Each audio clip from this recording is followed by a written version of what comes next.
lights are off and away they go. Extremely loose. He's managed to hold on and He missed the pit completely. He's crazy stuff. Side Freitas is on the grass on the infield floor. He slides through. He tags Richard Eck.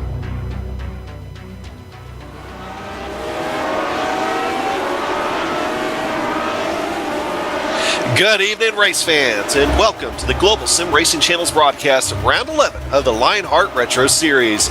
Tonight's race will feature iRacing's classic Lotus 79 on a course with a pretty decent elevation change that you make up for in that plunging corner known as the corkscrew. Welcome to Mazda Raceway, Laguna Seca. Hello, I'm Adam Young, and with me tonight in the booth is Tanner Sharp. In the director's chair, who we had to remind him the corkscrew is a corner and not a drink, Mr. Joe Peak, and he'll be featuring the wonderful cameras of Dougie Beard. Good evening to you, Tanner, and welcome to Laguna Seca. Laguna Seca is celebrating its 60th year in operation this year, and those 60 years have been filled with intense racing action. Tell us a little bit about this course built around a dry lake bed. Good evening to you too, Adam. Mazda Raceway Laguna Seca opened up in 1957, and it's a 2.23 mile road course with 11 turns located in Monterey County, California. On iRacing, it is one of the road courses that comes free when you sign up for the service. So every single member of the iRacing has this racetrack. However, that doesn't necessarily mean everybody likes it. This track is a beautiful racetrack, but it's also extremely challenging as with its elevation, such as the corkscrew corner of turn number 8 and turn 8. It can be love or hate circuit. Some drivers who we usually expect to do well here maybe run mid-pack today, or some who do well at all oval and road courses will be up towards the front. Or it can be drivers who are just like the road courses and don't do very well on the road oval side, maybe running up towards the front today. So let's hop on board the GSRC Lotus 79 to show you the way around Laguna Seca. All right, we've got Juhan Noralampi and the GSRC Lotus 79, so let's do a lap around Laguna Seca. Coming over the crest of turn 1, you'll be flat out and just drifted off to the right to line up for the Andretti hairpin. Heavy braking into here means it'll be a popular passing spot, and drivers will be desperate for chances with this track being notoriously difficult for overtakes. As you come off the corner, it's a short jump over to turn 3, which tends to catch a lot of drivers out with its tightening exit. After that is the fearsome turn 4, and despite the ground effects on the 79, you still need a lift through here. Finally, you get a little break, and as you approach turn 5, this is another place where drivers might have a go at getting by their competitors. However, the car really compresses through here, and it's critical to get a good run out of it. Turn 6 is going to really test everyone's mettle, and expect more than a few drivers to throw away their race in this dangerously fast kink. Still climbing up the hill, this blind crest covers up the view of one of the most feared corners in racing, the corkscrew. Hitting your marks through here is tough for even the most talented drivers. Heading back downhill now, you'll want a late apex rainy curve. Then, as soon as you can, swing it across the track to set up for turn 10. There's lots of banking here, and that can help you carry your speed, so use it to your advantage. Finally, there's the final hairpin, which breeds plenty of last lap showdowns. Aggressive drivers will send it in deep, and wily drivers will be focusing on a good corner exit. Hopefully you kept it all together and have now finished a lap around Laguna Seca.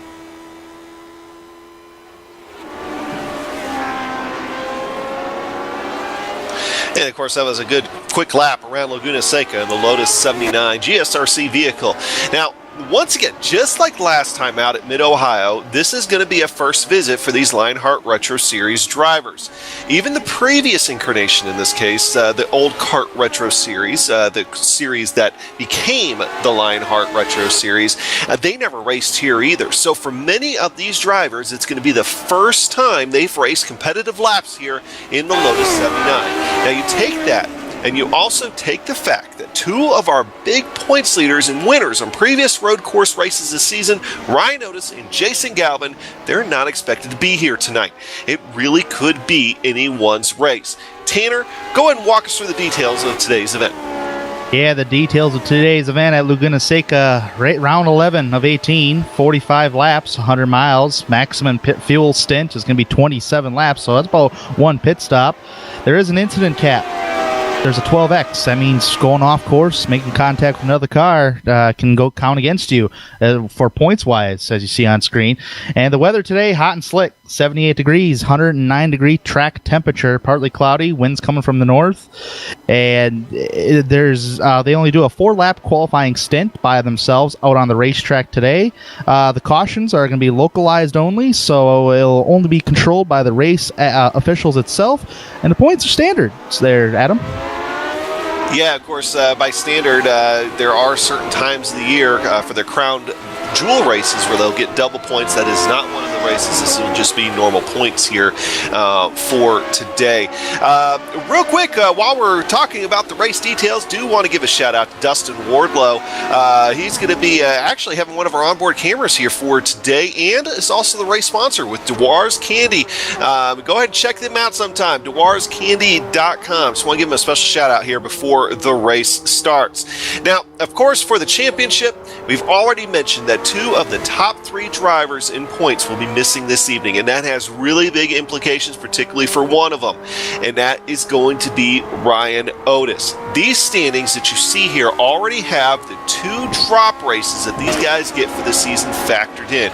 Now, I know sometimes Soup likes to do those pocket points and stuff like that, but I'm not as good at math as Soup is, so just take my word for it. Ryan Otis is probably going to be not your points leader by the time we leave here today, assuming that Jake Wright's able to have a clean race. But Jake Wright definitely does want to try to push the issue why Ryan Otis is not in the field. So with that, Jason Galvan's also made every race, but he's also had a race or 2 in trouble, so that's also going to be more ground that Jake Wright and Dustin Wardlow and Travis Jagerliner are really going to be trying to gain ground here for today. There's also a team championship. Of course, no big moves from last time out at Mid-Ohio, other than the fact that Dragonfly Racing continues to make up ground. They gained another 20 points on your leader, No Name Racing, while Adrenaline Motorsports Controlled Chaos continue to fall back. So it's kind of a 3-horse race at this point as far as your team standings. And of course, the series does issue bonus points for winning the pole, leading a lap, leading the most laps, and running an incident-free race. And that is a big deal because I believe Samuel Raymond, our own GSRC, Samuel Raymond driving the GSRC car, I think he's still on top of that leaderboard. I'll double check that here in a few minutes. Now, last time out at Mid-Ohio, Jake Wright stole the show in the last half of the race, was able to take away the win, but Adam Blocker, in only his second start, led the most laps in that race. Both look to be strong here again tonight, and Jake Wright does have a Lionheart IndyCar win right here at Laguna Seca under his belt. Tanner, what are some other things you're going to be watching here for tonight? One thing that I have learned on the iRacing service as of late, especially with Adam Blocker back at Mid-Ohio, is avoid the cones. Every single driver has to avoid the cones because it seems like they do some sort of damage to your race car and definitely slows it down. Now, B, succeed through the corkscrew. You want to avoid all mistakes through the corkscrew. If you can do that for 45 laps, you should be in good condition because there is mistakes to be expected around that area of turn 8 and 8A tonight. C, mistake-free and keep it on the racetrack. Of course, you want to keep it on the racetrack at all times, and you want to try to avoid contact with any other driver. You got to remember those incident cap limits. And D, pit strategy. What is going to be your pit strategy? Fuel stint is going to be about approximately 27 laps. When are you going to pit? When are you going to stay out? We've seen a mixed bag of that 2 weeks ago at Mid-Ohio, and I think we're going to see a mixed bag here tonight, Adam.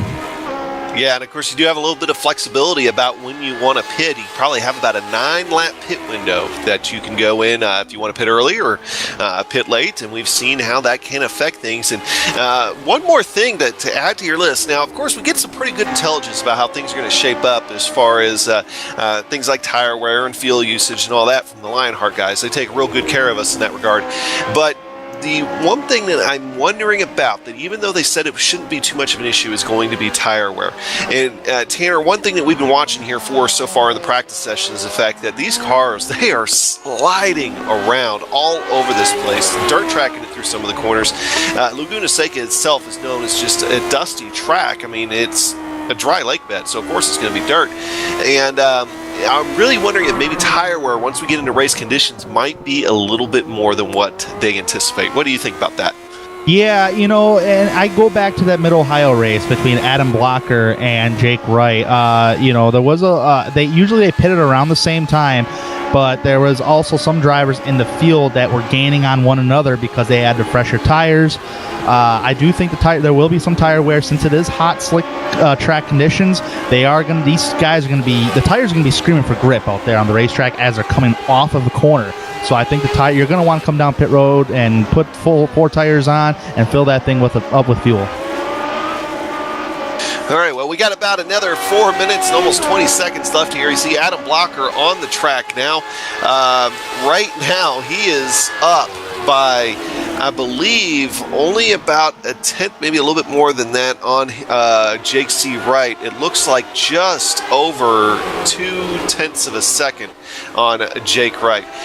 So with Travis Jagerliner also about 0.6 behind now. Samuel Ryman, I've got to be thinking about Samuel here because he's got to be wondering if the rest of those guys are getting back in practice and everything else. I'll tell you what, Sam, in most of the practice sessions here so far, for the Lionheart series, and also some of the practice sessions here tonight, he's been one of the top dogs. I mean, he very well could have a strong car here tonight, there, Tanner. Yeah, Samuel Ryman is no joke as of late. I mean, at least the last 4 races, he's had 4 straight top 10 finishes, and in those last 4 races, he's notched up 2 top 5s, a 2nd and a 5th. And believe it or not, one of those top 5s came at a road course, Long Beach, and the other top 5 came at the Milwaukee Mile a few weeks ago, and he also notched up a 7th place at Mid-Ohio. So Samuel Ryman's probably the guy that has been on fire as of late throughout the field, and he's been gaining steady in the points. He's top 10 in the points, and there's one point he was on top of the speed charts in practice. So Samuel Ryan's going to be one of those drivers to keep an eye on today. Yeah, and another guy that might have to keep an eye on is right there on your screen, Dustin Wardlow. He's been a little bit stronger here of late as well in that Dwarves Candy, so maybe our race sponsor here might be able to go ahead and have a pretty decent finish. So we'll be obviously keeping an eye on him. But of course, Adam Blocker's still at the top of your leaderboard, and we actually want to take a look at that. You see right there, the gap between the two, Adam Blocker and Jake Wright, just went to 0.0. So what is the actual difference once we break it down? 4 thousandths of a second right now separate your front row, first and second place. And I want to say, I need to see here real quick if they have ran all their laps. Trying to find here, Adam Blocker not on the track, so I believe he's ran all his laps. How about Jake Wright? Jake Wright. Okay, so if nothing changes between Jagerliner or Raymond, I believe Ryman just finished up, I believe the difference in your pole sitter to second is probably going to be 4 thousandths of a second. So Jake Wright wanting to make big points moves. Adam Blocker might have something to say about that. Chris Stouffer right now on your screen. Chris Stouffer looking for a solid finish here for today. So far, we've got about 23 cars that are in the session that look to be starting here for today. And unfortunately, there, Tanner, we got some bad news about a guy that we normally see up front in these races just a couple minutes ago. Want to fill us in on that? Yeah, absolutely. Big Joe Hazard is not going to be able to compete in this race event, but he will start this event, though. It's going to be called a start and park for Joe Hazard due to some equipment issues he is having. It's very unfortunate for Joe. Hopefully he gets those fixed down the road and come back and win some races here in the Lionheart Retro Series. You know, and that's, I would say that I think all of us have been victims of equipment failure at one point or another. Andrew Kinsella right now on the racetrack. Andrew has had, kind of an up and down season a little bit. Saw him actually having a pretty decent run. If you remember I believe it was last month, or has it already been 2 months? I can't remember. Indianapolis, that crazy 250 mile race we had at Indianapolis, Tanner, and he had himself a good run there before getting caught up in that late race accident.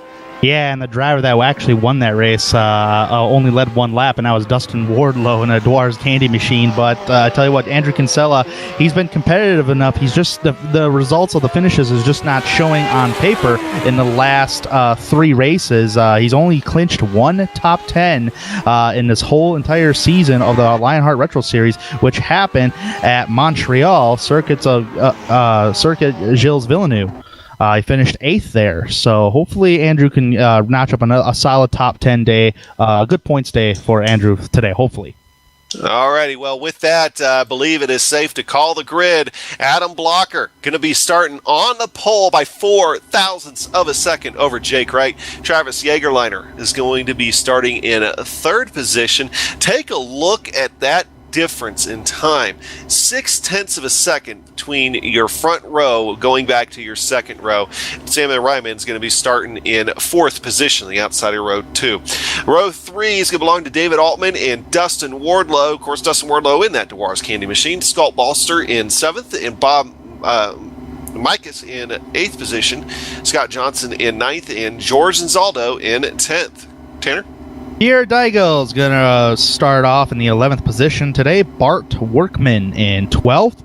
Chris Stouffer will roll off 13th. Frank Beezer in the 14th spot today. Andrew Kinsella will start 15th. Hopefully he can get a top 10 today on a good points-paying day.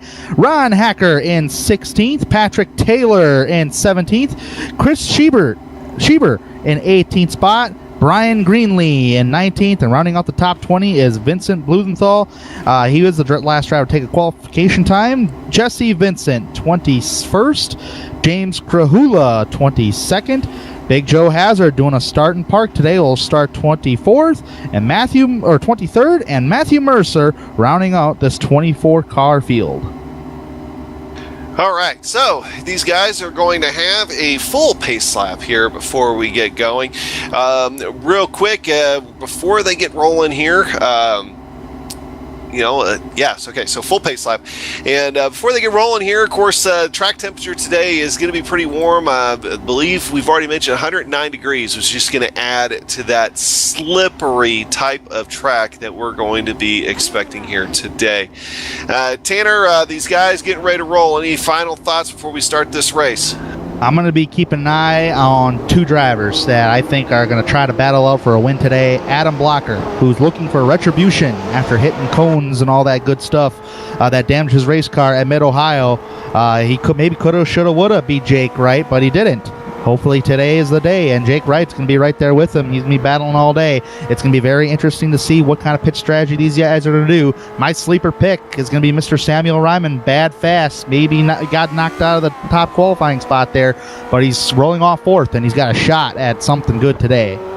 All right, so once again, Dustin Wardlow carrying our DewarsCandy.com onboard camera, our race sponsor here for today, as well as having an onboard camera. So hopefully Dustin can get us some pretty good shots. He has definitely over the last couple of races. Joining him as far as carrying an onboard camera here today is going to be Andrew Kinsella. Andrew is driving the PlastiDipGarage.com, the Get Dipped machine, and so he's going to be having some good shots as well. He is starting there in 17th position, so not 17th, 15th position. So he's going to be having some good action there, hopefully in the mid part of the pack. So those are your 2 main onboard cameras here for today. Of course, we do have the other drivers that we can call upon should the situation arise. There's some nice top-down view from that chopper getting ready to head up, I believe, near the corkscrew here just a second. And this corkscrew is one of the most famous corners in all of motorsports, and you can see it's a very quick left back to the right, but as you're doing that, you are just falling downhill, Tanner. It is like a roller coaster ride. You're going uphill at first, and then once you come across that corkscrew at this racetrack, you're going downhill at a high rate of speed, especially when these Lotus 79s are so low to the ground. You go faster when you're lower to the ground, so it's going to be hopefully everybody can master that corner today, Adam. Yep, and as we come down into turn 11, that tight left-hander, there on the front straightaway. Adam Blocker slows him up just a little bit. He gets on the throttle. The Grand Prix of Monterey, presented by DewarsCandy.com, is underway. Adam Blocker getting a solid lead going into the first corner. Jake Wright already trying to look on the outside, going through that first left-hander. This is a double left-hander right here. It is side by side from 3rd place on back. But Adam Blocker gets the early advantage there, coming out of, I believe that's now turn 4, there in that black and blue machine. Jake Wright falling back just a touch, but he is right there. I do believe Everybody got through the first couple of corners cleanly. No major drama going on in the back of the field, and I believe everybody has now found themselves nose to tail. Man, these guys are going really fast with the around this joint. I'm going really fast clicking with my mouse because I'm wondering who's going to get through off the racetrack once they hit the corkscrew here. Everybody's single file at the moment throughout the racetrack here. No side-by-side racing as I am seeing. Not yet there, Adam. So I think these guys are really going to try to take it through a little patiently today. Yeah, these guys are definitely knowing that it's a long race here, 45 laps, of course. So obviously got some distance. Yeah, one car did get off of the racetrack just a little bit, and that was Brian Greenlee. No harm, no foul. He's still on the racing course. And late race join, I believe he snuck in right before the race started. Got to give him a quick mention. James Krahula back there, coming down pit road actually for some reason here, maybe a pass through or something. He hopped a magical jet from the Most Sport race going on in the Premier Racing League just a few minutes ago. So now joining us here in Monterey, California at Laguna Seca. Back up front, Adam Blocker now with about almost 0.7 of a second lead over Jake Wright. That's just close enough to be in the draft, but the draft really only plays a role in certain portions of this track, Tanner. Yeah, there's a straightaway here at Laguna Seca, and it is called the Rahal Straight, and it's actually fairly short, actually, but you can pull up, if you're close enough, you can pull up and try to make a pass, but it'll be very tough to do if you're going through the corkscrew. I believe, no offense, Tanner, but every single kart fan just cringed a little bit. I think they did. You know, my apologies to all the kart fans. Oh, that had to poke fun at you a little bit. I don't got too much to poke fun at you about. But Adam Blocker now losing actually just a little bit of time. Jake Wright. Jake Wright now gained about 0.2 of them there, just those last couple of corners. So that, of course, is still going to be something to watch. But your top 5 right now is pretty well spread out. In fact, got to go back to Sammy Ryman about straight up by about 3 seconds from there. Our director Joe Peak already noticing. You can see it right there on your screen. You look down at Jake Wright's lower left front wing. Already looks a little bit tweaked there. Sometimes you see that on some of these cars, especially with the front wings really low to the ground. They get a little tweaked, but we'll have to see if it ends up actually slowing him down some. Right now, about the same time he got that damage, though, he was able to gain a little bit of ground on Adam Blocker. So it's just one of those things we're going to obviously have to watch out for as these guys end up heading toward the corkscrew again here in just a moment. I looked at the replay and I didn't see anything he hit since the drop of the green flag. He didn't really hit anything, but he's still gaining fairly steady on Adam Blocker. And I tell you what, this might be a battle soon before we can even talk about eventually here, because actually Blocker got through that corner very nice, pull a little distance on him. Yeah, and looking at another battle, of course, right now on your screen, Dustin Wardlow is doing his best to chase down Sammy Ryman. Dustin Wardlow is going to want that 5th position here before too long, I believe, and that he's actually gained a little bit of ground here on Sammy Ryman in the last little bit. Now about 0.7 between the two, but as you know, 0.7 can disappear pretty quick around here. Bart Workman going to be working on another driver back here. That's going to be Chris Stouffer. They're side by side through turn 1, coming through the Andretti hairpin. Pretty much the only battle on that's closest on the racetrack as far as battling for position. Guys minding their P's and Q's here so far today. Although almost had an incident right there. Some of the last cars out there, Matthew Mercer and Brian Greenlee going out there. So hey, we can go give 21st, 22nd a shout out as Matthew Mercer actually just moved over and let Brian Greenlee go by and ham the position there. So of course, as soon as we go to him, I was hoping they'd actually fight it out a little bit, but Brian Greenlee is going to get the green light here to go ahead and get on the throttle and get on out of there. You actually got to go. We're going to tell you what. We're still early in the race. We're about lap 4 here. Let's go through the field in reverse. Let's go ahead and move up to Patrick Taylor here. Make sure we get everybody some camera time here early. Patrick Taylor right now trying to look out for that 19th position. So that could be a battle here developing up here in just a little bit. He's lost a few spots though, so he's going to be looking to try to get those back. First up in his sights though is going to be Chris Schreiber. Chris driving that Trial Motorsports machine. You saw him a little bit going on there in qualifying, and kind of has some old school logos on his vehicle. I like that, sticking with the retro theme. I think I see a old school Burger King logo, an old school Atari logo. Trouble, almost trouble. Wow, Vincent Blumenthal. Oh, he's spinning around now. Vincent Blumenthal in the 22. Yeah, we caught a glimpse of that. We were following around Chris Schreiber. That was pretty close right there. Holy cow, I tell you what, he tried, watch this, he tried dirt tracking it, and then finally when he tried touching the throttle again, it just spun around on him. And this is one thing in particular that I was noticing in practice, particularly through some of these slow speed corners, that you've got to be really careful with getting on the throttle. So he's already got off track a little bit, got off into that dirt, got some on the tires, and it's really easy to do here, and the back end just will not hold down. Tanner, one thing we've noticed between me and you, and I know I've driven the Lotus 79, some official races and some leagues and stuff like that. I think you've at least maybe done a few official races. Usually with the Lotus 79, you can hammer down and go, but you cannot do that here at Laguna Seca. No, you can't, especially in hot track temperature conditions, man. You just try to hammer it down. If you just smash into the gas, you're going to go for a spin. A lot of the drivers that I have talked to... Speaking of spin, got another car out there. Another one. Christopher, and he actually has quite a bit of front end damage. Yeah, he does. He actually hit the that inside wall there. Yeah, he just mashed the gas, and the thing just spun around on him. Actually hit the inside wall pretty good.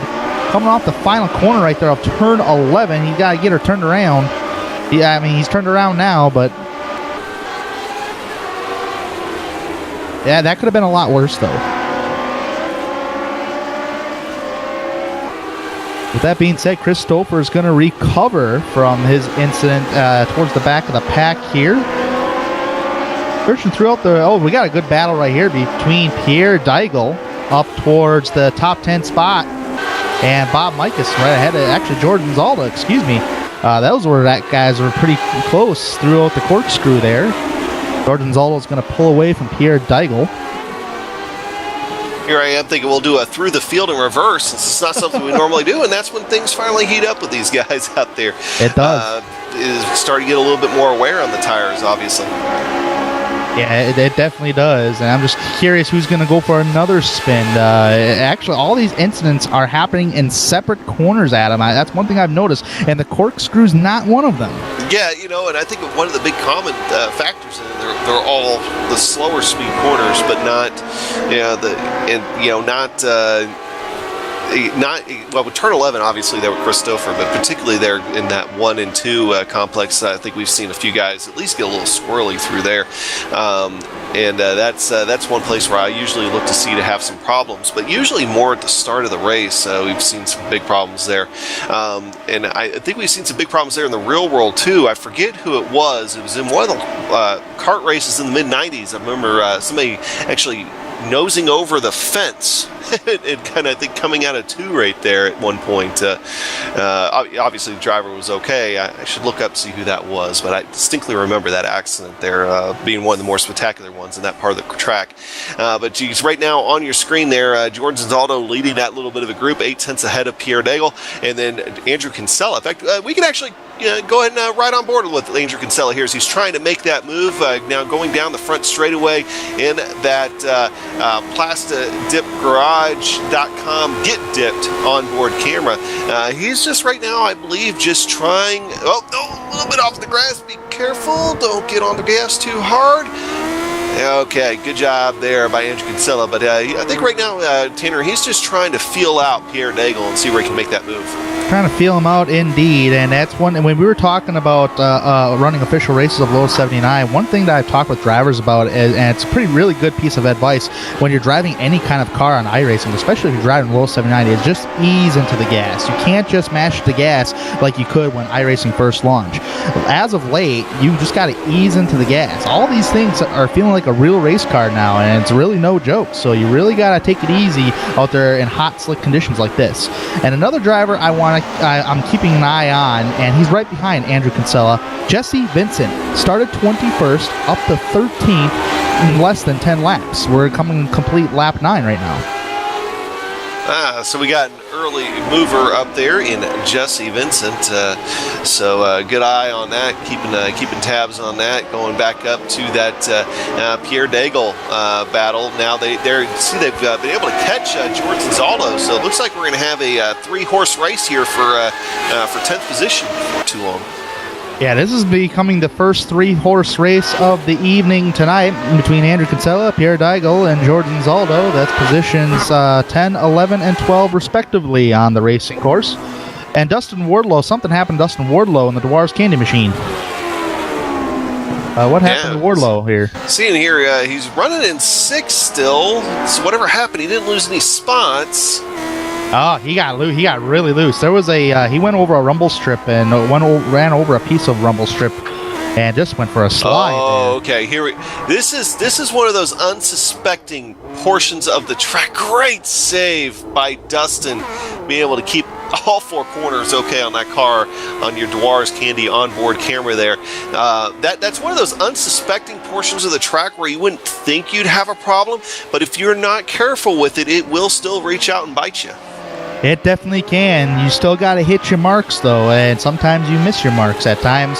And when you do hit your marks, it costs you so much time out there on the racetrack. And you see, not in addition to losing time, obviously, almost lost the race car. Because if you're familiar there with that portion of the track, you know that the inside wall, and I believe that's turn 4, the inside wall where that wants to carry you into, if you do lose control of your car right there, that ain't nothing but hard, nasty, gray concrete. So very easy to destroy your race car and your hopes and dreams at that part of the track. And that's where those guys are heading into right now, into turn 4, and take the hard right-hander right before. You actually have to get on the brakes just a little bit for turn 5, which sets you up for eventually that almost, in some cars, particularly slower cars, I'm thinking more like the Mazda, you can take that almost flat out, just a little blip on throttle, you take it, it's almost like a kink, but in these cars you actually do have to slope a little bit, now put you on the Rahal straight as these guys head into the corkscrew. So that 3-horse race that we were talking about a few minutes ago, well, it kind of got broke up just a little bit, and now Jesse Vincent putting a lot of pressure on George and Zaldo. Jesse Vincent, of course, up 8 spots since the start of this thing, and now he wants, I believe 9 spots now, and I believe now he wants a little bit more. Yeah, absolutely. He did not take a qualifying time, and I can only imagine what he could have done if he did take a qualifying time. Start 21st, up to 12th. Now throwing the pressure on George and Zaldo through the Andretti hairpin of turn number 2 here. And another thing that I don't know if we documented it or not, but I'm just going to say it anyways, is that when you get dirt, when you go through the dirt in any road course or racetrack, it does stick on the tires, and when you try to get into the gas, it does spin the tires to get you loose. So that's one thing to notify as well. And real quick, I want to stay here because this is the battle on the racetrack. We haven't been up front in a little while. Send the car. I think he's going in the concrete there. That was Andrew Kinsella. No. Oh my God. And I believe somebody's on his roof over there on the roll bar.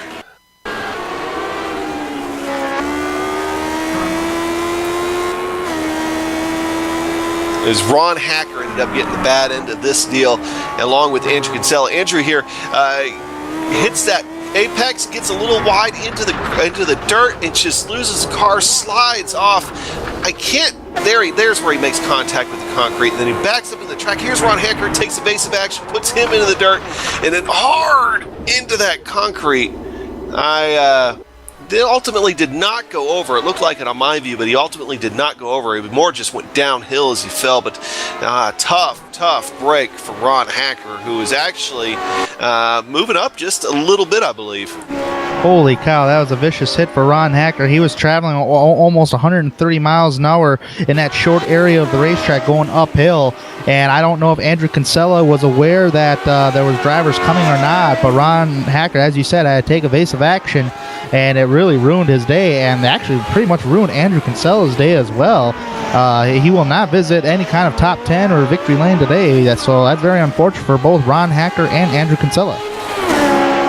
Yep, so unfortunately things happen. Now what I was getting ready to say right before all that happened, Adam Blocker and Jake Wright, the difference between these two has not changed all that much. It's been fluctuating between about a half second going back to about 7/10 of a second, really almost since about lap 2, I believe. These guys just keep kind of going back and forth. So that's what's going on up front right now, is these guys are screaming toward that pit window. That pit window should open up here, I believe, in about 5 or 6 laps. And that's when we might see if any early takers. But one thing we do know, you can only go about 27 laps on a tank of gas. So somewhere between lap 18 and lap 27, we'll have to see these guys come in. So if you're Adam Blocker, if you're Jake Wright, do you try to do the same thing Adam Blocker does, try to get him on the racetrack, or do you try to do something different, Tanner? I think Jake Wright's going to go with the same plan of what he did at Mid-Ohio, and that was the pit a lap earlier than Adam Blocker. And you got to remember, those two drivers actually ran it to pretty much almost the end of the fuel stint. So, and with Jake Wright being, keeping the tabs on Adam Blocker as he did at Mid-Ohio, you may very well see the same plan. It's just the question is Adam Blocker going to be able to hold off if he does get the race lead ahead of Jake Wright? Is he going to be able to avoid mistakes and keep that race lead to get his win? And always got to give credit where credit is due. One thing our director Joe Peak is noticing here today is that the potential for lap traffic to play a little bit more of a role than in some of the other races that we've seen, and we've already seen these guys start to catch a few cars. James Krahula is now lapped down, and of course Andrew Kinsella, Ron Hacker with their problems. So Andrew Kinsella, James Krahula is the first car, I believe you could say, a true lap down, and these guys will be up on Chris Schreiber and Matthew Mercer here before too long. In fact, there you go. There is Chris Schreiber right there. Yeah, Chris Schreiber just went through the dirt, through the corkscrew area very slow, but he manages to get her up to speed now. Actually missed the corkscrew. And that right there is, kind of what I was getting at. If these leaders catch these guys in the wrong place, there could be trouble. I mean, not even just necessarily getting caught up in an incident, but you very well could have to slow down, stay for a car that ends up having problems through the corkscrew and lose a lot of time. Yeah, man, look at the gap between the race leaders right now, and here's the lap car getting out of the way. That's just respectful driving right there, and a lot of times you do get a flag saying that the leaders are coming up on you. But our director is right. Lap traffic can definitely play a key factor in today's event today, because it's very narrow out there. Realistically, if you're out there driving, it's pretty narrow, especially when you're trying to take your lines around the racetrack, and sometimes you just catch the lap cars at the wrong point at the wrong time. Well, and that's going to be pretty much the case here from now on, as these guys start flying toward their pit stops and the field spreads out even a little bit more. Right now, battle on the racetrack, I still think actually belongs to George Ansaldo and Jesse Vincent, about 7/10 of a second. Now down to 4/10 of a second since the last time I looked. So those guys still going at it. How much longer do you think George Ansaldo can hold off Jesse Vincent here? I don't know. We'll have to see here, but I think Jesse Vincent, as fast as he is, it's either A, he burnt off the tires and can't catch George, or he's just being a little patient. Here he goes, really close right now. Can't make up for a pass right now, going through the corkscrew of turn 8 and turn 8A. Nothing producing between these two drivers yet, but I tell you what, Jesse Vincent is just bad fast, and he's looking for a top 10 spot. He just got to pass George to get that top 10 spot. Now, if you're Jesse Vincent, you obviously started way back. We're talking about pit cycle. We got Vincent Blumenthal now and Chris Stouffer. There, yeah. Okay, so Vincent Blumenthal now getting around Chris Stouffer. We'll go ahead and go to our replay on that. Some of these guys that are in close quarters battle, I mean, like for instance, Jesse Vincent's case, do you... you don't got anything to lose. Do you come in early? Here comes that move on the replay. I think you just let him have it there. do you go ahead and try to come in early and just see what happens from there on, especially when you know you've got the pace? It is a very tough call if you got the pace. I think his pace kind of died out just a little bit as the run went on, because you got to remember, he was really on the move. Oh, to the leaders. Now looking at there on your leaderboard, Adam Blocker having to hold off Jake Wright. That heated up in a hurry. So we'll have to see if Adam Blocker got loose or something like that through maybe turn 11 or something. But now he had to fight off a pretty strong challenge from Jake Wright, as that gap does start to reset to about a half second between the two. Yeah, that was looking up to be a battle for the race lead right there. But back to the topic of Jesse Vincent, I would try to pit just a little earlier, not too much earlier than the race leaders, but try to pit earlier, and because you know you're that fast on fresh tires, aka fresh stickers. So if you can do that, as Jesse Vincent tried going around George Gonzalo, had to back it off right there, but he's still trying to work on him right now. But Jesse Vincent being really strong in today's race. Well, what I'm noticing now, all of a sudden, can he get the move done here? Ooh, he's thinking about it. Puts a wheel off. You see him kick up the dirt. Takes a good look inside going into 5. Man, that was a textbook pass. Textbook pass by Jesse Vincent over George Gonzalo right there. And that is just before they come into the corkscrew here. They're going uphill right now. This is an uphill elevation right here. Yeah, and I think George knows that it's time just to let Jesse go. So while that's going on, our battle for the lead is heating back up. And there we go. Adam Blocker, now that gap actually closed down to, I think, about another 1/10 or 2/10 a second ago. Now opened back up to 3 4/10 of a second. But Jake Wright, I think he's in a spot now where I think he's getting sick of running second. He wants to go ahead and try to do something here, and he's starting to put the pressure on Adam Blocker. You know, it's funny. I think Jake Wright is actually one of the most patient guys in the Lionheart league altogether. Not just the Retro Series, but the DW12s as well.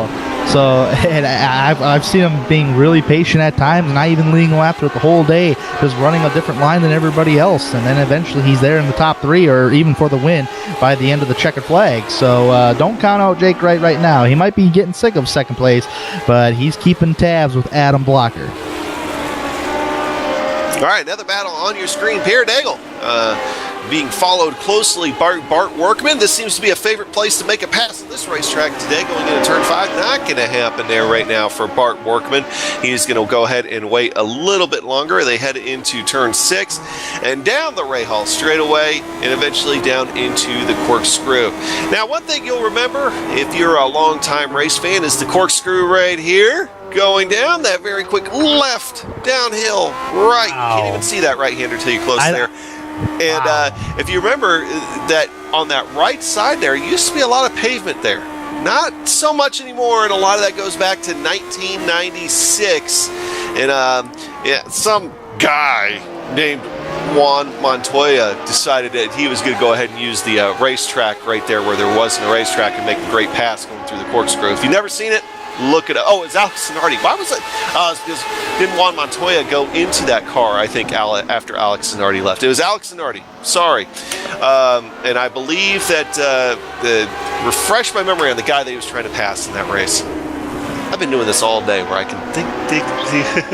All right, so I'm gonna go look that up. But Alex Zanardi, 1996 Laguna Seca, and I believe that was also the race where his teammate Jimmy Vassar that season locked up the championship. That was, I think, the first year of the kart IRL split. So, anyway.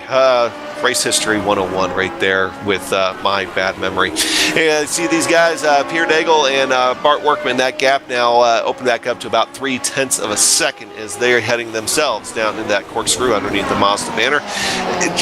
The drop in elevation there is just so dramatic, Tanner, that I got to say that if there was one racetrack where that I could go to and actually drive a car, it might actually be Laguna Seca, just for the simple fact of experiencing that drop in the corkscrew. I was reading an article one time, and there was a driver that said, commenting about that corkscrew. He said every time you go through that corkscrew, it's like feeling butterflies in your stomach every time because it's so fast going downhill. It's just one of the fastest parts of the racetrack. Oh, we got Workman going on Daigle right here. So there we go, Bart Workman. Okay, as soon as we go to it, the gap opens up a little bit, but now back down, all 0.2 of a second. 0.1 of a second. No, back to 0.2, but he is on him. By the way, I looked it up. It was Brian Herta. I don't know how I could forget that. 1996. Alex Zanardi, Brian Herta. All right, so back here, Bart Workman in that draft, going back with Pierre Daigle. Does he have a good run on him here? No, he thinks better of it and lifts out just a little bit early there going into 5. Yeah, absolutely. Bart Workman continues to work on Daigle. I've been kind of watching, keeping tabs on the race lead here. It's been getting closer and closer at times. Nothing producing just yet for a side-by-side battle for the lead, but I tell you what, it's getting closer at him. And I think we might be shaping up for the race lead. If Jake Wright is patient enough, he actually might wait until the pit stops. There's only approximately one pit stop to make it to the end here. So we'll have to keep an eye on these race leaders because it's getting closer. Yeah, we've already have one taker. Pierre Daigle has come across the radio to let everybody know that he's coming in. So I believe he might be the first taker here for today. So that's going to break up the Daigle and Workman battle. And we'll have to see how that ends up shaking up after pit stops end. That could very well, or once Bart Workman comes in, that very well could be a sneak peek of what's to come as far as up front. I've got to say, though, you know, if I'm Jake Wright, I think what I would do if I was wanting to try to pass him on pit road is I think I'd let Adam Blocker dictate when he comes in, and then I'd stay out another lap. All right, so battle on the screen. We got Bob Mikas thinks better at trying to give pass Scott Johnson. We just passed him. Okay, excuse me. Wow, I am slacking today, folks. Scott, so he's got around Scott Johnson. Scott Johnson moves to 8th place. Bob Mikas into 7th place. Now that gap opens up. Bob Mikas, another one of those guys that's been on the move here as of late. He definitely has. I mean, he's actually now trying to go. He started 8th, up to 7th right now. And I mean, he's got another car to pass, which is quite actually way ahead of him. And that is going to be Dustin Wardlow will be another driver. And that is almost a 20-second gap. Not quite. But it's about a 16-second gap between the two drivers. Well, there you go, 0.3 of a second now. Bob Mike is trying to crawl back underneath that rear wing of Scott Johnson. Scott Johnson crawling back underneath the wing of Bob Mikas. It's been that kind of week, folks. All right, so anyway, so that battle is still heating up on the racetrack. Another battle that is still going on that we should still give a little bit of attention to, of course, for the lead. Adam Blocker is still up there doing his best to hold off Jake Wright, but that gap now between Adam Blocker and Jake Wright now down to 0.4 of a second at the line last time by. So those guys are still going at it tooth and nail up front here. So Jake Wright, though, I got to think with his patience, though, that he's I think he wants the lead, but I do think that you're right, Tanner. With his patience, I bet he does try to wait till the pit stops to get it done. Yeah, absolutely. And so with Jake Wright just kind of being, in my opinion, he's being patient right behind Adam Blocker. Jake Wright, I mean, wherever he goes, he's just flat out good. I mean, probably one of the best on iRacing in my opinion. But Adam Blocker is no slouch at the road racing either. We see him his dominance at Mid-Ohio, and I do believe he had some pretty good racing at the Milwaukee Mile quite a few weeks back. But Adam Blocker has led every single lap since the drop of the green flag. Hopefully he cannot have any kind of mistake whatsoever, because that's what plagued him at Mid-Ohio was a mistake by hitting the cones that actually damaged and slowed his race car. All right, so all of a sudden pit road is an active place. Everybody's starting to come in. I believe Jesse Vincent is coming out back onto the track now. He's actually going to come out right in front of your leaders here. So now it's, I guess, a good time for Jesse Vincent. If he has any kind of pace, he's going to have to go ahead and try to show it, just to try to stay on the lead lap and maybe gain a little bit more ground on those guys. But those leaders, the start of this race, the difference between them as far as speed was 4 thousandths of a second. That was the difference between first and second. That last time at the line, now it was only about 7 hundredths of a second. Hundredths of a second difference between the two. So these two are just able to set identical pace to each other, and I'm really wondering if it's just going to be a really big battle here. Right now on your screen, Scott Johnson and Bob Mikus looking at the replay here. Bob Mikus, Scott Johnson trying to get that pass. Oh, okay, Johnson. so Johnson went off at 6.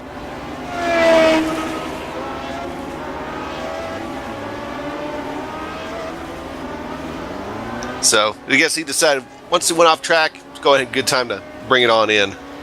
Yeah, as you mentioned, Jesse Vincent was one of the drivers that made a pit stop. Scott Johnson as well, as you've seen on pit road earlier. Frank Breezer is also on pit road at the moment. Jordan Zaldo has made his pit stop already. So we are seeing green flag pit stops as we have the leaders on pit road. Actually, one of them, Jake Wright, Travis Yagliner, David Altman, all on the pit road. Okay, so there you go. The moves have been made. Now we get to see what happens. Adam Blocker's the one staying out. We'll see where he comes out in relation to Jake Wright whenever he gets to come in. So Jake Wright now coming back onto the track. Very, very tricky pit exit here. Not very wide. And you get kind of dumped right back out into the racing line, as you see there. Jake Wright coming right out in front of Dustin Wardlow back there. So Dustin Wardlow, running in fourth, but no, we'll see. But Adam Blocker now, all eyes are on Adam Blocker. When does Adam Blocker hit pit road? I'd say hit it right. He had dealt with some traffic here, actually, just before here. But I think if he's going to pit road, he's better get down there right now. Yeah. And I think with dealing with that traffic right there, kind of made the decision easy for him that he's already lost a little bit of time. Now might as well be the best time to go ahead and come in. So here's Jake Wright. He's coming through the corkscrew now, coming down the corkscrew. And Adam Blocker, he is coming to his stall. He should have the very first pit stall here on pit road, which also gives him the advantage that he should just be able to go ahead and get on the gas almost right away and get on out of there. His car is up. I want to make Here note comes that Jake Wright out of turn 11. Boy. Adam Blocker is away. Jake Wright's going to get him here. I believe Jake Wright's going to get him. There he goes. Oh, no, he hit the cone. Adam Blocker. The cones are the enemy again, and he has a cone stuck to the front of this vehicle. It's stuck, and I bet that's done damage to the front end there of Adam Blocker. Now, that's 2 races in a row now in a Lionheart Retro Series that this has happened to Adam Blocker. He is really dragging that cone around the racetrack. Again, another tough break for Adam Blocker as that cone finally lets go. We'll have to see if he's got damage. Any kind of significant damage to his car. I mean, we see some damage. Oh, there's Dustin Wardlow off track. Man, a lot of action going on today. Wardlow was off track. He's okay. He's got wind up, but there is damage on that right front of Adam Blocker. The right front wing right there, or the fin down there, is really bent up, scraped up too. So now we'll have to see exactly what happens here. Dustin Wardlow is going to go ahead and come down pit road now. Saw him break off and make that trip down the pit entry. Sammy Ryman also coming down pit road here. Yeah, he was the race leader, but he didn't get to the race line in time to lead a lap. But I did want to make note earlier, I apologize for interrupting you earlier, Adam Blocker was really conservative on his entry to pit road. Pit road speed limit is 35 miles an hour. Entering pit road, Adam Blocker was 25 miles at the cone of entrance of pit road. So that's something I wanted to make note of because Jake Wright was a little more quicker on the pit road. And you can see just that in a combination with other things, including traffic and the unfortunate encounter with the cone, has resulted into a 1.8 second gap, which actually he's gained about a tenth of a second on Jake Wright since they crossed the line. The gap at the line last time was 1.94 seconds. That did widen up. I think he had a bad exit there on the corkscrew section of the racetrack. Absolutely, man. I that was one thing we were going to keep an eye on today at the top of the show was Adam Blocker was going to be able to avoid mistakes today, and he does got damage. I just wonder if it's going to slow him down or it's going to be non-effective to Adam, but we did see it, and it did affect him at Mid-Ohio. That's something to keep an eye on as this race progresses here at Laguna Seca. Okay, so now it's going to be up to Jake Wright to set the pace here and try to pull away as best he can. That last time by, he was 0.3 of a second faster, Jake Wright was, than Adam Blocker. So is that just a couple bad corners, or is that the cone damage affecting him? I do believe that Sammy Ryman was able to take away fourth position from David Altman in the pits just a minute ago, but David Altman is still right there, hot on his tail. He definitely is, not too far behind. We'll have to see here, and as I'm kind of looking back to see if that actually did happen down in the pits, but I think Sam was by himself on the pit road. He certainly was by himself on pit road. Well, the pit cycle, he was able to get the pit cycle, yeah, he did, yes. But Altman's closely following behind, though, not too far behind. So now this is starting to turn into the battle on the racetrack here as the gap between first and second continues to widen. So now the battle on the racetrack between Sammy Ryman and David Altman for fourth and fifth. Trying to see if there's a lap time difference between Adam's best lap time compared to his last lap time. There's not really much of a significant difference, but as you said, the gap has widened. Here these guys go, and we'll get a good idea of how much faster these two gentlemen are by looking at their last lap times. You see David Altman at 1:16.7 and Sammy Ryman at 1:16.8. So Altman just a little bit faster, and that would be enough to slowly go ahead and just chip away at that leaderboard there. Absolutely. David Altman can get a fourth place spot, but he doesn't really have any kind of pressure for the top 5 spot because quite a little ways back is Dustin Wardlow and the Dwarves Candy Machine. Jesse Vincent started 21st in today's event. He's actually in the top 10. He's got 9th place. I think he's close by. Yeah, he definitely is. Oh, we got a car off track, and it actually is a lap car of Chris Schieber. And Chris having I think more of an eventful day than what he would like to be having. He is now 2 laps down to your leaders. And go ahead and take a look here and see on board, the replay, GSRC replay here. Heading off into corner 1. This is a problem area for a lot of guys. We'll see if it ends up striking Chris here. Just goes in there a little too hot and ends up taking a trip through the dust and the dirt. You see all that just getting kicked up onto the track too from that angle. Yeah, sometimes when all that stuff gets kicked up onto the track, you get all that dirt on the track, some guy can come really fast through all that dirt and get really loose. But we do have a 3-horse race right now for 7th, 8th, and 9th. That would be Bob Micus, Scott Bolster, and Jesse Vincent. Pretty close together. I like to call it a 3-horse race because they're really well in tabs of each other. We'll stick with us here for a minute and then see how this shakes out as we approach. We're at 16 laps to go, getting ready to hit 15 laps to go. Here in a minute, I would like to do a through the field, try to make sure we get everybody mentioned here today. So right now, though, you see back there Jesse Vincent. Jesse is still wanting to make some moves. Keep in mind, folks, this guy started 21st on the grid today. He's definitely been the big mover, and he's just been chipping away at guys one by one. Definitely has been there, Adam, and I tell you what, if he would have, like I said earlier, if he would have qualified, who knows what he could have done. He could have been a top challenger spot for the top 2 guys of Chris Wright and Adam Blocker. But nonetheless, he is making up a lot of ground, and if he can get a top 10 today, this will be a solid points day for Jesse Vincent. And he's got to get past 2 guys for at least 7th place. That's getting by Scott Bolster and Bob Micus. Going through the corkscrew of turn 8 right now. And nothing producing between these 3 drivers just yet, but I have a feeling this might turn up in the next couple laps. Okay, so I'll tell you what, Tanner, keep an eye on that. Break in if you see anything happen. Let's go ahead and start working through the field here real quick. Jake Wright, he's either been in first or he's been in second. all day long. He has been one of the contenders, but we kind of had a feeling he would be. But he also stands to gain a lot today by coming away with the win, with both Ryan Otis and Jason Galvin not in the race today.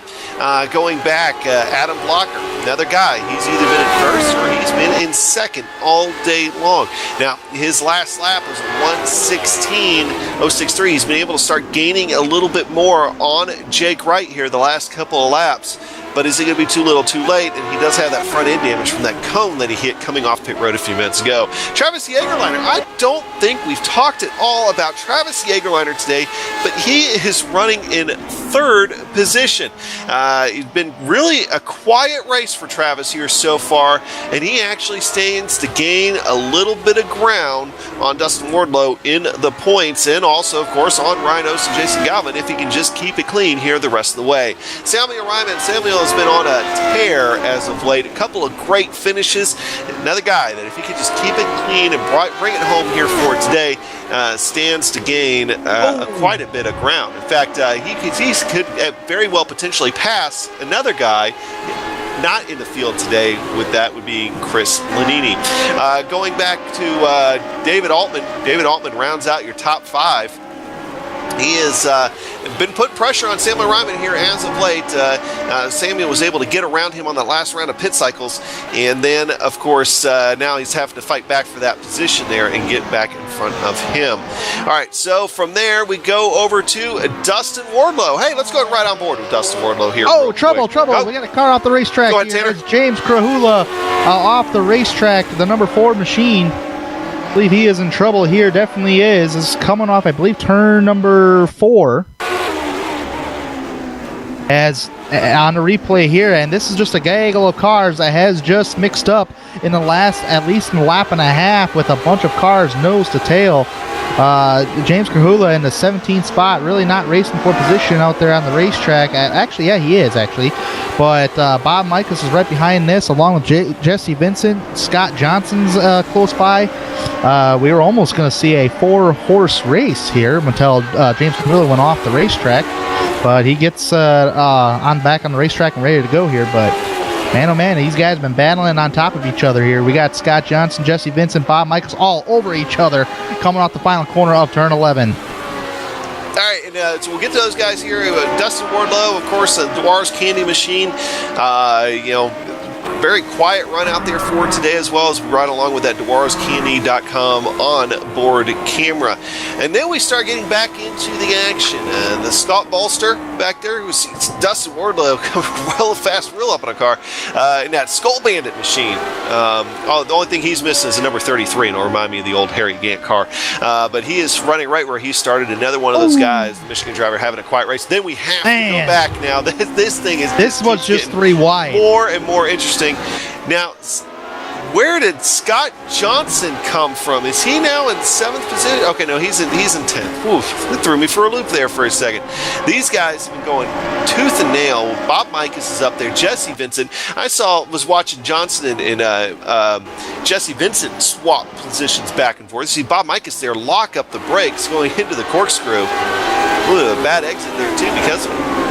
This has been the biggest battle on the racetrack by far, in my opinion. Jesse Vincent, Bob Michaels, Scott Johnson, and Bart Workman, who's actually caught these guys because of the battle of the top 3. And I tell you what, when they were going around lap traffic of Vincent Blumenthal, they had to split them 3 wide, entering, I believe, which corner was that? That was turn 4 there. Coming off turn 4, they had to split them 3 wide. All right, so I'm going to go ahead and pull him in because he showed up. James Krahula has decided to hang it up here for today so far. James, real quick, since you're here, you just got done running the Premier Racing League race at Mosport, and then you jumped into the Lotus 79. What was the biggest difference when driving that big, heavy stock car in this Lotus 79 machine? Oh God, put me on the spot here. Well, I saw the time. I ran the first 2 races retro. They were an absolute blast. I've never driven this car on a road course. I haven't driven Laguna Seca since we came here last fall for the IndyCar series. Sean Ambrose was interviewing me as we were taking the green flag. I accidentally let Joe was still behind me, got a black flag, so I had no clue what I was doing. I was just making sure that stayed out of the way. George is very nice to let me come in and run. Again, the whole goal tonight was to not cause any trouble to those guys out there. But these cars are an absolute fun, an absolute blast. I just wanted to come out and run some laps if I was able to, and it took me about maybe 10 laps, and then I was starting to get the idea how the car actually handled on a road course. Well, hey, at least you're able to keep it clean for the most part. We got to get back to the action, though, real quick. Thanks, James, for popping in real quick. Our leader, Jake Wright, right now is having to fight through that ongoing battle between Bob Mikas and Scott Johnson and everything else up there. And as he's doing it, Adam Blocker's having to do the same thing. And look at how that gap has opened up between those two. Yeah, it's certainly opened up indeed, and this has actually been the biggest gap all race long. 3.5 second lead so far, but this might slow down Jake Wright a little bit here because he's coming up on two drivers who are battling for position. That is going to be Scott Johnson and Bob Mikas, battling for 9th and 10th respectively on the speedway. And of course, Jake Wright can't leave anything for granted here because we know Adam Blocker still has a fast machine. So now our leader getting up into the lapping cars in the top 10, but also lapping cars that are fighting tooth and nail for position and have been for quite some time. They run through turn 11 here. Just like saying everybody gets on the gas, okay. Somebody doesn't. That's Bob Mikas. Bob Mikas is going to go ahead and slide back in that number 17 machine as he gives up that 9th position to Scott Johnson, but he almost ends up taking it right back. Scott Johnson tries to let the leader by. He might end up paying for being nice. Bob Mikas back alongside of him, but he ends up having to get out of the gas just a little bit. So that's going to shake out with Scott Johnson in 9th position and Bob Mikas in 10th position. But now both those cars a lap down to your leader, Jake Wright. So Jake Wright set in front, but now it's Adam Blocker's turn to go ahead and try to work his way through that traffic. Hate to say it, but it's going to slow down Adam Blocker's lap time as it's already increasing both 3.5 seconds back. The lowest he got when they were battling was a 2.9, and not too much of a difference in the interval times. But I tell you what, Adam Blocker's got to do the same. Oh, we got trouble on Speedway cars around number 17. Adam Blocker had a check up there through right just before the corkscrew. Sorry, not Jagerliner, but Bob Mikas. Yeah, now Adam Blocker's going to have to try to work his way around, but that cost Adam Blocker a ton of time. And he ends up having problems, I think, getting around Scott Johnson there, too, coming out. I think he got over the radio to voice his displeasure right there. Yeah, I don't know why I thought of Travis Jageliner. He must be thinking about me, but that's okay. Anyways, Bob Mikas is actually back on pace, ready to go here. He's trying to get around Bart Workman through the Andretti hairpin of turn number 2. And actually, this is actually a battle for position on Speedway. Yeah, these guys still going at it. They just cannot get away from each other here about the last 10 laps or so. Now we're coming down to 7 laps to go, I think, here in just a second. 8 laps to go right now on the board. Maybe a little bit of separation between the two, but we've seen how long that has a tendency of lasting. And of course, I'm talking wrong. I believe Bart Workman and Scott Johnson have similar painted cars. That's now Bart Workman that Bob Mikas is having to hold off there. So Scott Johnson now starting to run away from about 5.5 seconds up. So my apologies for making that mistake. Scott Johnson actually trying to do his best now to catch Jesse Vincent, but Jesse Vincent doing his best to try to run away. Jesse Vincent has just been he's been the biggest mover here for today. He started 21st in the grid. If you're just joining us, got up to 8th position, and he has done it mostly by picking guys off one at a time. Yeah, he may be a lap down, but he's keeping a pretty good pace so far with Jake Wright, Jesse Vincent. But I think Jake has the better car. Trying to look through the field if there's any more incidents on the speedway. There really isn't, but there is a battle I think that might heat up before the checkered flag, and that could be for the 4th spot between our very own Samuel Ryman and David Altman. Well, those guys, they know how to race each other. Vincent Oh, is Jesse around. Oh, I Vincent. think we've been saying too many nice things about Vincent. I think the commentator's curse just struck him. Is he going to be able to get away before Bob Mikas catches back up to him? He is, but I think that just went right back to being a 3-horse race back there. Man, I have a question for you there, Adam. From your experience on driving this racetrack, that is turn 4 right there. There is a little bump, red rumble strip there. Is that more of a bump, if anything? Because if so, he hit that and it just swung him right around. Yeah, you've got to be careful right there, and that's part of the reason why that's one of those parts of the racetrack that'll kind of sneak up on you. You think you're okay, but if you are just an inch or two off of where you're supposed to be, and you'll see it right here, he's just going to graze where that red bump is right there. Right, that yeah, red, little curb, and it is just enough to upset the car. In fact, I did not know this. The red bumps are there as part of the racing school they have there to show drivers where the apex is. So definitely ones that you want to try to watch out for and don't hit, because I do believe that is a little bit of a raised surface on top of that. So, but you definitely feel when you're hitting it in the car. Yeah, absolutely, because it just looked like he went over that and all of a sudden just slung him right around, and it was crazy how quick that happened. Well, now we're looking at 6 laps to go here. Race is winding down.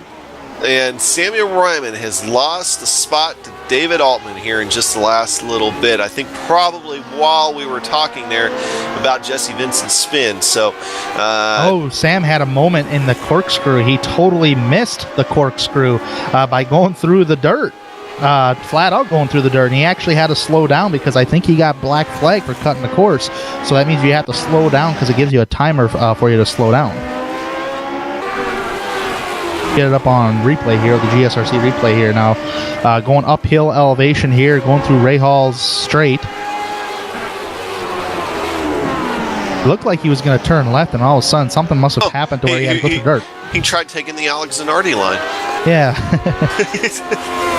So, and unfortunately, nowadays, you can't do that. So, I think you're right. I think he got the slowdown penalty for it, and now with that, David Altman's doing his best to go ahead and try to set sail, now up by 1.5 seconds over Samuel Ryman. But, 5th place, another top 5 finish potentially for Samuel Ryman, as long as he doesn't have any more problems. So, that's still a pretty big take-home with him, and his streak of good races continues. So, right now, looking back, there's Bob Mikas and Bart Workman. They're still both going at it, have been the last couple laps. See Bart Workman there just put a couple of wheels just barely off, just enough to kick up some dust. They're going to head off into the corkscrew.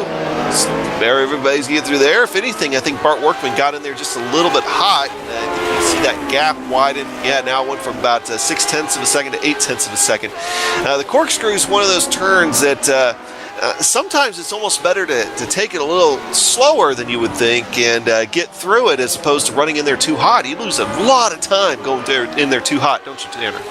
Yeah, absolutely. You go there too hot, man. It's either you're gonna totally miss that corner, or you're gonna go off the racing course by exiting the corner. And I've driven at this racetrack only a couple of times throughout my time that I've had iRacing, the service itself.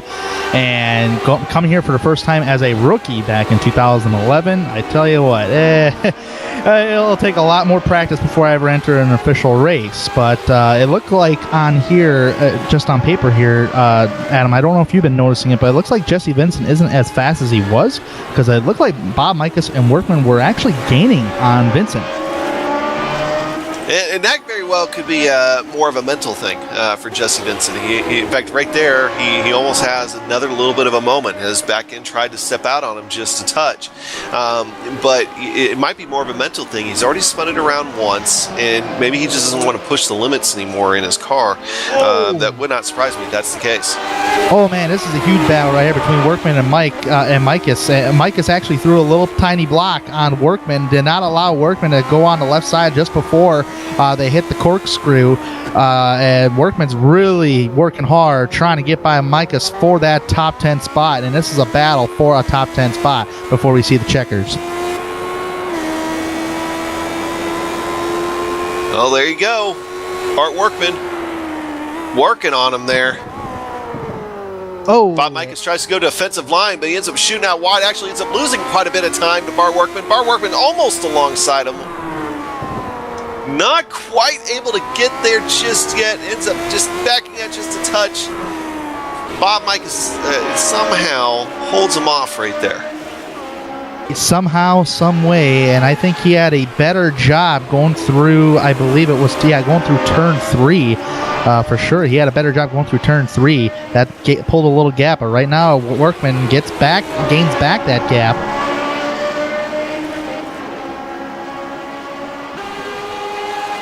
And Mikas, for sure, is playing defense right now. Yeah, he's easy, but it almost bites him. It almost goes side by side to the exit of the corkscrew. That was very, very close from a wheel meeting a front wing. Thankfully, able to stay, but Bob Mikas ends up hitting the rumble stick, but no Workman in the dirt just a little bit. Loses a little bit of grip, but gets a good run going into 11. But Bob Mikas gets a good run out of 11, able to pull away just a touch heading down the front straightaway.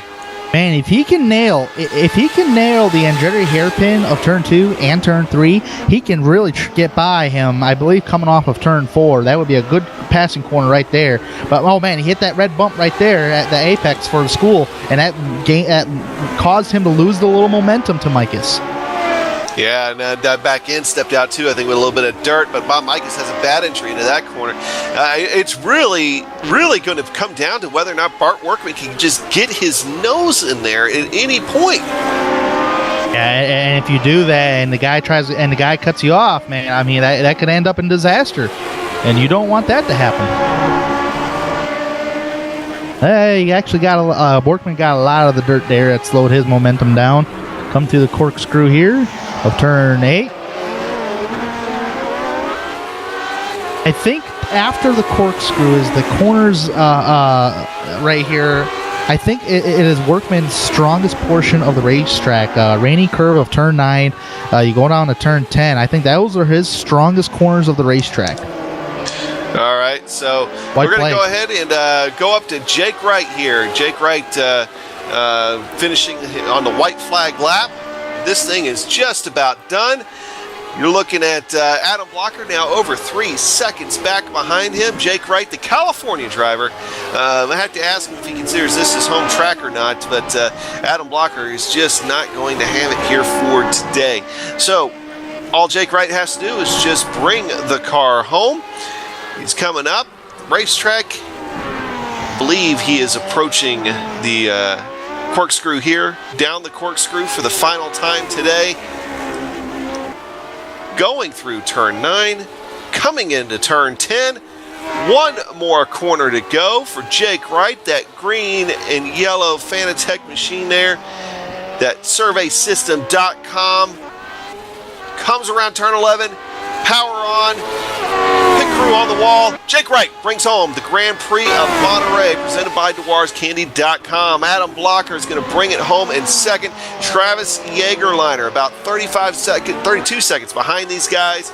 He is going to go ahead and bring it home in a very, very quiet third place day, and I think Travis Jaegerliner is okay with it being a quiet day. So he's going to bring this thing home on the podium and be able to gain a little bit of ground in the point standings as well. He hits the front straightaway. You see George Zaldo right in front of him. George Zaldo is going to bring his car home. I believe that's going to put him in 12th position here for today. David Altman's coming down the front straight. David Altman's going to bring it home in front of Sammy Ryman. He gets 4th. Sammy Ryman brings home another top 5 position.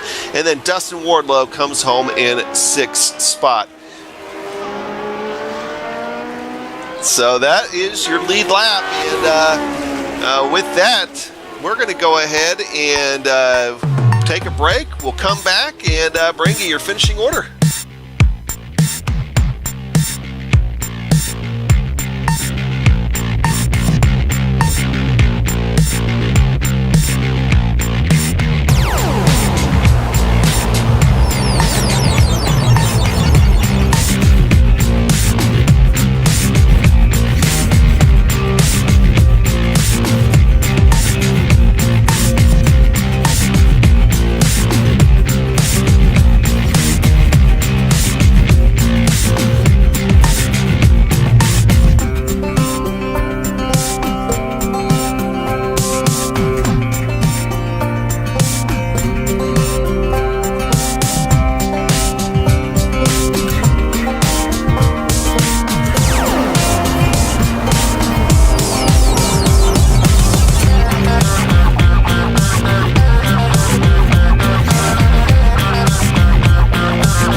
that was the Grand Prix of Monterey, presented by DeWarsCandy.com. Jake Wright coming away with the win here for today.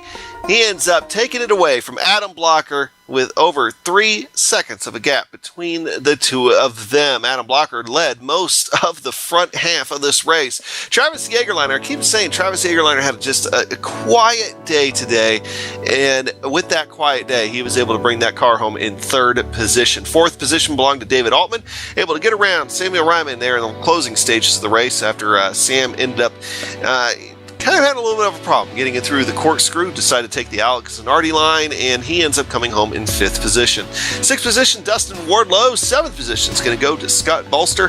8th position, Scott Johnson. And 9th position, your big mover on the day, that is one Jesse Vincent. Bob Mike is coming home in 10th. Tanner? Yeah, and Bart Workman did not get that top 10 spot. He tried really hard, but he's going to have to settle for 11th place finish here today. George Anzaldo, league organizer, will finish in the 12th spot. Pierre Deigel in 13th. Frank Beezer in the 14th spot. Now these drivers are multiple laps down, which would be Patrick Taylor 2 laps down. Vincent Blumenthal in 16th. Today, 2 laps down. 17th, Brian Greenlee 2 laps down. Matthew Mercer in 18th. 19th place, Chris Schubert. And James Krahula rounding out the top 20. Chris Stouffer had a couple incidents today. He'll wind up in the 21st position. Andrew Kinsella thought he could get a top 10 today. Not going to happen. He'll finish 22nd. Ron Hacker, who actually hit really hard, will finish 23rd. And rounding out the field due to equipment issues is Big Joe Hazard, 24th.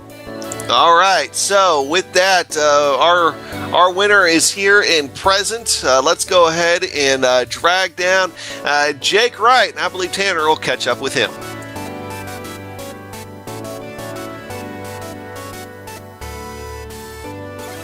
I'm catching up with Jake Wright, and Jake, you did it again.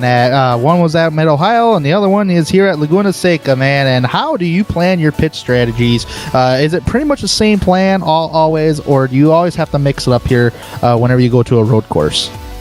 It's not always the same plan, but it kind of follows the same concept. Usually tonight we were able to do it on one stop, so I knew if I pit anytime after 18, I would be fine. But me and Adam tonight, we were extremely equal in speed, I thought. So coming to whatever lap it was I ended up pitting, I was going to do the opposite of what he did to try to get some clean lap and see if I could get anything on him. Yeah, absolutely. And actually, I thought you were just probably playing little mind games back there in the second spot, just keeping tabs with them. You are really fast no matter where you go. And you capture your 3rd victory of the season. You get one at New Hampshire, and you get one at Mid-Ohio, and you're going back-to-back now here at Laguna Seca, and you're on full tabs for a championship in the Lionheart Retro Series. And I tell you what, how hard is it to drive Laguna Seca, even though it is a free racetrack when you sign up for the service of iRacing? How hard is it to drive Laguna Seca? It's pretty difficult, especially in these cars, and free tracks don't mean anything. They could be extremely difficult, and I mean, Laguna Seca is one of my favorite tracks to race at. It just has so many iconic corners. So anytime I get a chance to race here, I love it. Yeah, absolutely. And you know, I've seen you race on multiple other road courses in the past, and you're especially on a stock car side, and you are just bad fast. And but now we're not going to any more road courses. We're going to go to an oval, which is Gateway, on August 3rd. How do you feel about capturing 3 wins in a row at Gateway? I'll definitely try, but Gateway, I mean, that could be interesting in these cars. I'm imagining the turn 1 and 2 having a bunch of aero push, but I might be wrong. But usually anything ran at Gateway is pretty fun. All right, Jake. Well, we thank you for coming to take the time to talk with us today, and hopefully you can go for 3 for 3 at Gateway on August 3rd. So good luck at Gateway, and we will see you there. Thank you. See you next week. Back to you, Adam. All right, and we're going to go ahead and want to talk to Jesse Vincent here real quick. Jesse, are you there?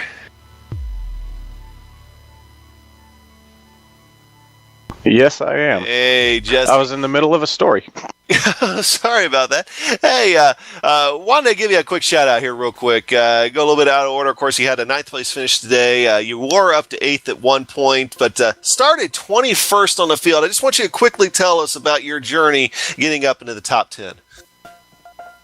Well, I was sitting at work and I decided I felt pretty good today and I was going to haul it home because I like running at Laguna Seca. But, having not turned a single lap, not having driven this car or any car really for so long, I was just like, you know what, we're going to start at the rear of the field because, it's a fun thing to do too. So start at the rear. Things were going okay. I can't remember what positions it were. I think it was like 11th or 12th or something, but I decided that I was pulling up on the back of, I think it was Bolster and Mike's, and I figured, I'm going to pit early here so that I don't have to deal with them because, passing is so hard here and the aero wash is so terrible. But I was just poking around with Brian when you guys got in here. I pit early and was pretty easily going to leapfrog them, but then I got stuck behind Brian, and apparently he thought I was a lap down. So he was racing me a little bit, but by the time I got by him, he had only just realized that. But it was good fun. I'm glad I did it. I am disappointed at myself though, because for the first time in my Lionheart career I had a self-spin and I lost a position, and I think somebody in front of me had a problem too, so it ultimately ended up costing me 2 positions. So I'm happy, but that disappointed me. Well, and just one more question for you real quick. Are we going to see you at Gateway? Oh, is that where they are next? Yeah, that's where they're at next, August 3rd. Oh, you might see me. Whether I'm you know you want to leave an hour. You know you want to leave work an hour early. Come race. Oh, I always want to race. It's just whether or not I can. All right. Well, hey Jesse, appreciate you showing up here for tonight, and great job driving through the field. And we'll see you next time. Thank you. Alrighty, so that there was Jesse Vincent. Jesse Vincent had himself a pretty great day. Adam Blocker was our second place finisher today, and I believe Tanner's caught up with him. I've caught up with Adam Blocker, and Adam, looked like mistakes plagued you once again to capture your first win in the Lionheart IndyCar Retro Series. Tell us what happened out there that changed the complexion of the race. To be fair to myself, I don't really think I made any, major mistakes until I was already behind Jake. I had ran off course a couple times, but it didn't cost me anything major. I think on the balance of everything, I had the pace for Jake, but I just didn't have it quite as consistently as he did. So I think when he was behind me for the first stint, he was a little bit faster, but he just couldn't get by because there wasn't enough of a pace differential. And then in the pit stop window, he just killed it apparently. I probably should have pitted before him, but I don't know. It was basically a copy of our last race at Mid-Ohio where I lead the first half of the race and then we pit, he comes out in front, and then you just ride home like that. But yeah, I don't think I really made any huge mistakes. I definitely made more little mistakes than Jake did, but yeah. Yeah, and the reason why I asked if there was a mistakes is because we got it captured to where you accidentally hit one of them cones coming out of the pits, and it damaged your car on the right front fin, pretty much reminiscence to Mid-Ohio. And in my mind, I'm thinking that's probably going to damage his race car, and it's going to slow you down. Did you see it hanging right in front of you there, that cone? Was it on my car the whole stint or not? It was for quite a few turns. Okay, well I know so the first lap I didn't notice it at all. I didn't know I hit a cone at all, but I think I was behind Wardlow or someone like that, and he told me I had a cone, but I couldn't feel a difference in my car, so I just kind of ignored it. I don't think the damage on my car really hurt me because I went on to set the fastest lap of the race after that, and I don't know. It was just all it's just all a mental thing because I guess in the middle part of the race I was just starting to get fatigued, but I don't know. In the second, right at the end, the last 10-15 laps, I was putting in some good laps, but I don't really think it affected me that much. All right, definitely. And so now you've ran 3 official Lionheart Retro Series races, and in all 3 races that you ran, you've led at least 23 laps or more in every single event. And you had a pretty dominating car back at the Milwaukee Mile. Now, the reason why I'm bringing up the Milwaukee Mile is because now we're not going to any more road courses, at least not the next race, because we're going to Gateway next. How do you feel about your chances in getting your first victory of the season at Gateway? Well, in general, I consider myself to be a road guy. I do probably 75% of my races on the road. The only races I do on the oval pretty much are the DW12 races, but I mean, it's a good shot. I feel like I like Gateway as a track more than it's probably my favorite track out of the ones we've gone to so far. So, I'm definitely looking forward to it. But I'm mainly looking forward to the road courses after that because Jake and I have had 2 great races these last 2 races, and I'm looking forward to more of that. Yeah, absolutely. And after Gateway, we are going back to a road course, which is a 4-mile road course in my neck of the woods. I'm only about 15 to 25 minutes away from the racetrack, and that's Road America. So, Adam, you've been really competitive this season. We thank you for coming to talk, taking your time to come talk with us again, and hopefully one of these upcoming races, you can capture your first victory of the season. Yeah, I think it'll happen eventually, but it might take a while. But thank you guys. Just want to thank Jake for the good competition and you guys for calling the race. Absolutely. Good luck at Gateway there, Adam. Yeah, thank you. That was Adam Blocker, Adam, and I tell you what, he's been extremely competitive, and I believe you're catching up with another driver, and I believe that's a sleeper today. Yeah, and we're going to track down Travis Yeagerleiner. We'll talk to him real quick. And Travis, don't be offended too much, but I keep saying you had a quiet day. Am I mistaken in that? Because we really didn't get a chance to talk a whole lot about you today, but we knew you were in the top part of the field, and you brought it home in third without much incident.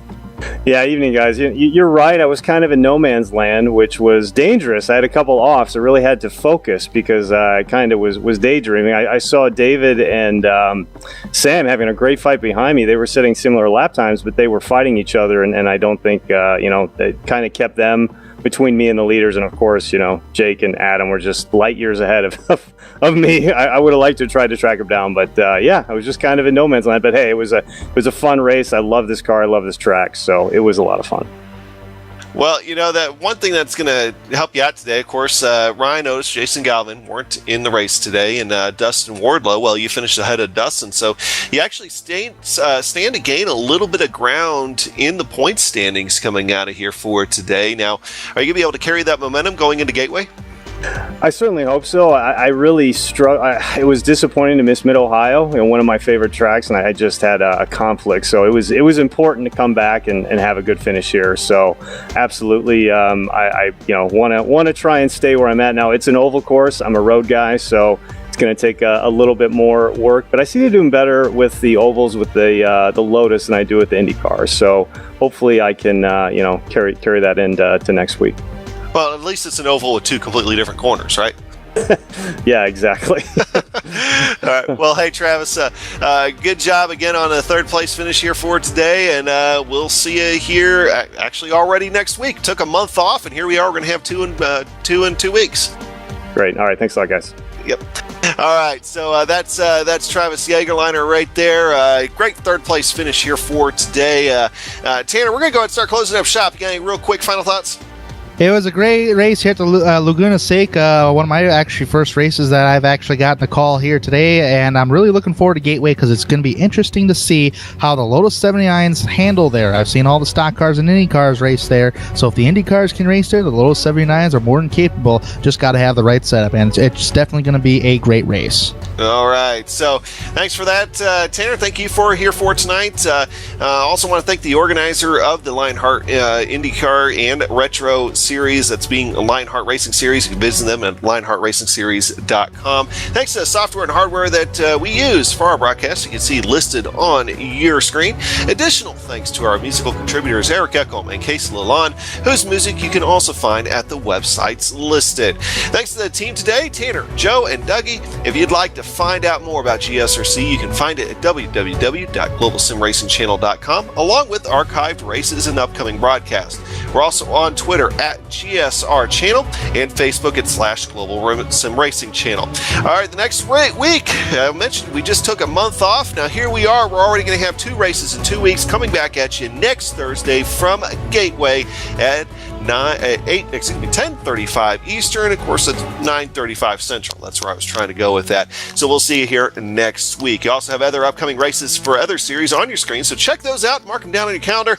Until next time, race clean, race hard, and we'll see you on the track.